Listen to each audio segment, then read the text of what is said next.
வணக்கம். இலங்கை செய்திகளுடன் நான் ரோஷன். விரிவான செய்திகளுக்கு முன் தலைப்புச் செய்திகள்.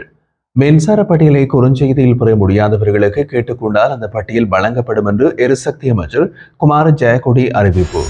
மாகாண சபை தேர்தல் தொடர்பாக இதுவரை எந்தவொரு தெளிவான முடிவும் எடுக்கப்படவில்லை என்று அமைச்சரவை பேச்சாளர் கருத்து.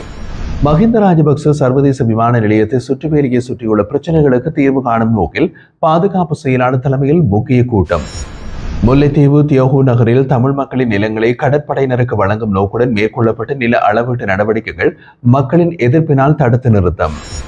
தொடர்வது விரிவான செய்திகள். மின்சார கட்டண பட்டியலை குறுஞ்செய்தி சேவையின் மூலம் பெற முடியாத நுகர்வோர்களுக்கு அவர்கள் கேட்டுக்கொண்டால் அந்த பட்டியல் வழங்கப்படும் என்று எரிசக்தி அமைச்சர் குமார ஜெயக்கொடி அறிவித்துள்ளார். மின்சாரம் உடனடியாக துண்டிக்கப்படாது எனவும் கட்டணம் செலுத்தப்படாமல் விட்டால் ஒரு மாதத்திற்கு பின் மற்றும் மேலும் 16 நாட்களுக்கு பிறகுதான் மின்சாரம் துண்டிக்கப்படும் என்றும் அவர் நேற்றைய தினம் நாடாளுமன்றத்தில் விளக்கியுள்ளார். இந்த தகவல் கொழும்பு மாவட்ட பாராளுமன்ற உறுப்பினர் SM மரிக்கார் எழுப்பிய கேள்விக்கு பதிலளிக்கும் போது அமைச்சர் கூறியதாக தெரிவிக்கப்படுகின்றது. மின் கட்டண பட்டியலை குறுஞ்செய்தி மூலம் வழங்கும் நடைமுறை கடந்த 2 ஆண்டுகளாக நடைமுறையில் உள்ளதாகவும் இருப்பினும் 2.9% மின் நுகர்வோர்கள் மட்டுமே இதற்காக பதிவு செய்யப்படவில்லை என்றும் அமைச்சர் குறிப்பிட்டிருந்தார். மேலும் குறுஞ்செய்தி சேவையில் போது சில சமயங்களில் தொலைபேசி அழைப்புகள் செய்ய வேண்டிய நிலைமை ஏற்படுவதால் கூடுதல் செலவுகள் மற்றும் ஊழியர்களின் தேவையும் உருவாகும். எனவே இது தேவைக்கேற்ப மேற்கொள்ளப்பட வேண்டியதாகவும் அமைச்சர் குறிப்பிட்டிருந்தார். எந்த சேவையும் செயல்படுத்தப்பட்டாலும் அதை பயன்படுத்தாத 1% நுகர்வோர் இருப்பது இயல்பானது என்றும் அமைச்சர் சுட்டிக்காட்டியிருந்தார். நாட்டில் மிக குறுகிய காலத்திற்குள் ஜனாதிபதி தேர்தல், பொது தேர்தல் மற்றும் உள்ளூராட்சி தேர்தல் என்று 3 முக்கியமான தேர்தல்கள் நடைபெற்றுள்ளது. இந்த நிலையில் தேசிய அபிவிருத்தி திட்டங்களை செயல்படுத்தும் பணிக்கு முதலாவது முன்னுரிமை அளிக்கப்பட வேண்டும் என்று அமைச்சரவை பேச்சாளர் மற்றும் அமைச்சர் நலிந்த ஜெயதிச குறிப்பிட்டுள்ளார். செவ்வாய்க்கிழமை அரசாங்க தகவல் திணைக்களத்தில் நடைபெற்றிருந்த அமைச்சரவை முடிவுகள் குறித்து ஊடகவியலாளர் சந்திப்பில் உரையாற்றிய அவர் மாகாண சபை தேர்தல் தொடர்பாக இதுவரை எந்த தெளிவான முடிவும் எடுக்கப்படவில்லை என்றும் கூறினார். மக்கள் எமக்கு அளித்துள்ள ஆட்சியின் பொறுப்பின்படி செயல்பட வேண்டும். நவம்பர் மாதத்தில் வரவு செலவு திட்டத்தை சமர்ப்பிக்க வேண்டியிருப்பதுடன் மாகாண சபை தேர்தலுக்கு தேவையான சட்ட சீர்திருத்தங்களும் முன்னதாகவே மேற்கொள்ளப்பட வேண்டும். இந்த அனைத்து அம்சங்களையும் கருத்தில் கொண்டு தேர்தல் நேரம் பின்னர் தீர்மானிக்கப்படும் என்றும் அவர் குறிப்பிட்டிருந்தார். நாட்டை வங்குரோத்து நிலைமைக்கு கொண்டு சென்ற ஸ்ரீலங்கா பொதுஜன பெரமுனவுடன் சேர்ந்து உள்ளூராட்சி அதிகார சபைகளில் ஆட்சி அமைக்க எதிர்க்கட்சி தலைவர் முயற்சிக்கின்றார். இதற்கு அவருக்கு மனச்சாட்சி உள்ளதா என்று கேள்வி எழுப்பியுள்ளார் தொழில் அபிவிருத்தி இராஜாங்க அமைச்சர் மஹிந்த ஜெயசிங்க. பாராளுமன்றத்தில் நடைபெற்ற விளையாட்டு ஊக்கு பதார்த்த பயன்பாட்டுக்கு எதிரான சமவாய சட்ட ஒழுங்கு விதிகள் குறித்த விவாதத்தில் பேசிய போது அவர் இதனை தெரிவித்திருந்தார். அவர் மேலும் கூறிய போது ஈரான் இஸ்ரேல் பிரச்சனையை முன்வைத்து எதிர்க்கட்சியினர் சபை நடவடிக்கையை பாதித்து வெளியேறியதாக செய்திகள் வெளியாகின. எதிர்க்கட்சி தலைவருக்கு 27(2) விதியின் கீழ் காலவேளையில் பேச வாய்ப்பு வழங்கப்பட்ட போதும் அவர் அந்த விவகாரத்தை அப்போது எழுப்பவில்லை. ஐக்கிய மக்கள் சக்தி கடந்த மாதம் முதல் கொழும்பு மாநகர சபையை கைப்பற்றுவதாக கூறியிருந்தது. ஆனால் கடந்த திங்கட்கிழமை அந்த சபையை தேசிய மக்கள் சக்தி கைப்பற்றியது. இதனால் ஏற்பட்ட குழப்பத்தை மறைக்க எதிர்க்கட்சியினர் ஈரான் இஸ்ரேல் பிரச்சனையை முன்வைத்து பேசுவதாக கூறி சபையை விட்டு வெளியேறினர். ஆளும் தரப்பினர் மனச்சாட்சியுடன் செயற்பட வேண்டும் என்று எதிர்க்கட்சியினர் கூறுகின்றனர். ஆனால் கடந்த காலங்களில் சஜித் பிரேமதாஸ் ஸ்ரீலங்கா பொதுஜன பெரமுன மீது நாட்டை வங்குரோத்து நிலைக்கு தள்ளியதற்கும் இனவாதத்தை பரப்பியதற்கும் குற்றம் சாட்டியிருந்தார். இப்போது அந்த ஒருங்கிணைப்பே ஏன் என்று மஹிந்த ஜெயசிங்க கேள்வி எழுப்பினார். தற்போது ஸ்தாபிக்கப்பட்டுள்ள 30 உள்ளூராட்சி சபைகளில் 23 தேசிய மக்கள் சக்தி கைப்பற்றிக் கொள்வதாகவும் மீதமுள்ளவை அனைத்தையும் கைப்பற்றுவோம் என்றும் அவர் உறுதியாக தெரிவித்தார். மேலும் நாங்கள் 159 பெரும்பான்மையை கொண்டு செயல்படுகிறோம். இதை எதிர்க்கட்சி மனதில் வைத்துக் கொள்ள வேண்டும் என்றும் அவர் குறிப்பிட்டிருந்தார். முன்னாள் ராஜாங்க அமைச்சரும் முன்னாள் பாராளுமன்ற உறுப்பினருமான பிள்ளையான் என அறியப்படும் சிவனேசதுரை சந்திரகாந்தன் தாக்கல் செய்த அடிப்படை உரிமை மனு எதிர்வரும் ஜூலை மாதம் 23ஆம் தேதி விசாரணைக்கு எடுத்துக் கொள்வதற்கு உயர்நீதிமன்றத்தால் தேதி வழங்கப்பட்டுள்ளது. பயங்கரவாத தடுப்பு சட்டத்தின் கீழ் குற்றப்புலனாய்வு திணைக்களம் தனது கைது மற்றும் தடுப்பு காவலுக்கு எடுத்த நடவடிக்கையினால் தனது அடிப்படை மனித உரிமைகள் மீறப்பட்டுள்ளதாக கூறி பிள்ளையான் இந்த மனுவினை தாக்கல் செய்துள்ளார். இந்த வழக்கு நீதியரசர்கள் S. துரைராஜா, மேனகா விஜயசுந்தரம் மற்றும் சம்பத் விஜயரத்ன ஆகியோர் அடங்கிய உயர்நீதிமன்ற அமர்வின் முன்னிலையில் விசாரணைக்கு எடுத்துக் கொள்ளப்பட்டது.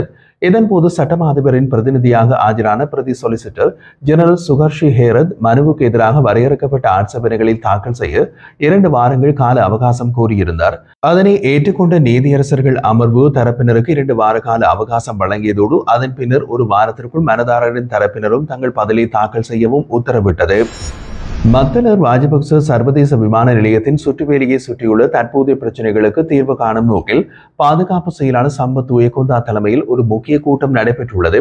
இந்த கூட்டத்தில் விமான நிலையம் அருகே யானைகள் ஊடுருவதால் சுற்றுவேலிக்கு ஏற்படும் தொடர்ச்சியான சேதங்கள் குறித்து விசாரணைகள் மேற்கொள்ளப்பட்டது. இது விமான நிலையத்தின் செயற்பாடுகள் மற்றும் பொது பாதுகாப்பு ஆகியவற்றுக்கு ஏற்படுத்தும் அபாயங்களை முன்னிலைப்படுத்தியது. பாதுகாப்பு செயலாளர் முப்படைகள் உட்பட்ட சம்பந்தப்பட்ட அனைத்து நிறுவனங்களும் உடனடியாக நடவடிக்கை எடுத்து தற்போதுள்ள சேதங்களை சரி செய்ய வேண்டும் என்றும் எதிர்காலத்தில் இதுபோன்ற நிகழ்வுகள் மறைமுகமாக ஏற்படாமல் தடுக்கும் நீண்டகால மற்றும் நிலையான தீர்வுகளை உருவாக்க வேண்டும் என்றும் அறிவுறுத்தப்பட்டுள்ளது.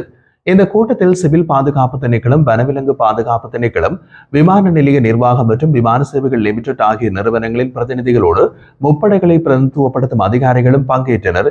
வேலியின் வடிவமைப்பை மேம்படுத்தும் பணிகள் தொடர்பாகவும் அந்த பகுதியில் உள்ள வன விலங்குகளின் இயற்கை வாழ்விடங்கள் மற்றும் சுற்றுச்சூழல் அம்சங்களை கருத்தில் கொண்டு தீர்வுகள் வகுக்கப்பட வேண்டும் என்பதும் கூட்டத்தில் பேசப்பட்டது. விமான நிலையத்தின் பாதுகாப்பை உறுதிப்படுத்த செயல்முறை ஒன்று ஒருங்கிணைந்த முன்னெச்சரிக்கையுடன் அமைய வேண்டும் என்றும் அதற்காக அனைத்து சம்பந்தப்பட்ட நிறுவனங்களுக்கும் இடையிலான தொடர்ச்சியான ஒத்துழைப்பை பேண வேண்டும் என்றும் பாதுகாப்பு செயலாளர் வலியுறுத்தியிருந்தார். இந்த கலந்துரையாடலில் பாதுகாப்பு அமைச்சின் ராணுவ தொடர்பு அதிகாரிகளும் கலந்து கொண்டிருந்தனர். போலீஸ் மா அதிபர் தேசபந்து தென்னகோனை பதவி நீக்கம் செய்யும் திட்டத்தின் ஒரு பகுதியாக அவரது மீது முன்வைக்கப்பட்டுள்ள முக்கியமான குற்றச்சாட்டுகளை விசாரிக்க 3 பேர் கொண்ட விசாரணை குழு இன்று மீண்டும் கூட உள்ளது.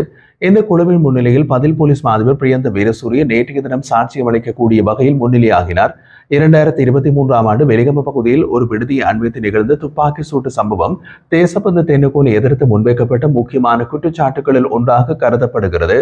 விசாரணையின் போது குழுவின் தலைவர் நீதியரசர் பிரீத்தி பத்மன் சூரசேன விசாரணையின் தற்போதைய நிலைமை குறித்து பதில் போலீஸ் மா அதிபரிடம் கேள்விகளை எழுப்பினார்.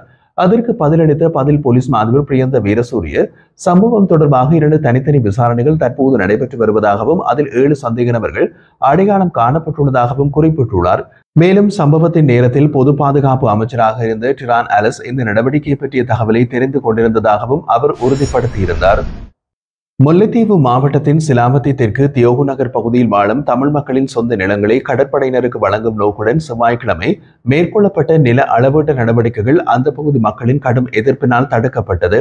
இந்த முயற்சியை நில அளவை திணைக்களம் மற்றும் கரைத்துறை பெற்ற பிரதேச செயல அதிகாரிகள் முன்னெடுத்திருந்தார்கள். ஆனால் மக்கள் திரண்டு விரைந்து எதிர்த்ததால் நடவடிக்கைகள் இடைநிறுத்தப்பட வேண்டிய நிலைமையானது. தகவலின்படி முல்லைத்தீவு மாவட்டத்தின் கரைத்துறை பெற்ற பிரதேச செயலக எல்லைக்குட்பட்ட சிலாவத்தை தெற்கு தியோகுநகர் பகுதியில் உள்ள தமிழ் மக்களுக்கு சொந்தமான நிலங்களை கடற்படையினர் கைப்பற்றியுள்ளார்கள். மேலும் இந்த நிலங்களில் சட்டவிரோதமாக முகாம்கள் அமைக்கப்பட்டு அவர்கள் தங்கியுள்ளனர். குறிப்பாக 4 நபர்களுக்கு சொந்தமான 2 ஏக்கர் நிலங்களை தான் கடற்படையினர் இந்த முறையில் தங்களுக்கு விதிமீறி தற்காலிகமாக ஒதுக்கியுள்ளார்கள். இந்த நிலங்களை சட்டப்பூர்வமாக கடற்படையினருக்கு பதிவு செய்து வழங்கும் நடவடிக்கையாக இந்த நில அளவீட்டு முயற்சி முன்னெடுக்கப்பட்ட போதிலும் அதை எதிர்த்து மக்கள் ஒன்றிணைந்து கண்டனம் தெரிவித்ததால் அந்த முயற்சி நிறுத்தப்பட்டுள்ளது. இந்த போராட்டத்தில் இலங்கை தமிழரசு கட்சியின் கரைத்துறை பெற்ற பிரதேச சபை உறுப்பினர் மகாதேவா குணசிங்கராஜா, செயற்பாட்டாளர் மணிவண்ணன் நிரோஜன் மற்றும் உள்ளூர் கிராம சேவக அமைப்புகள், பொதுமக்கள் என்று பலரும் பங்கேற்றிருந்தமை குறிப்பிடத்தக்கது.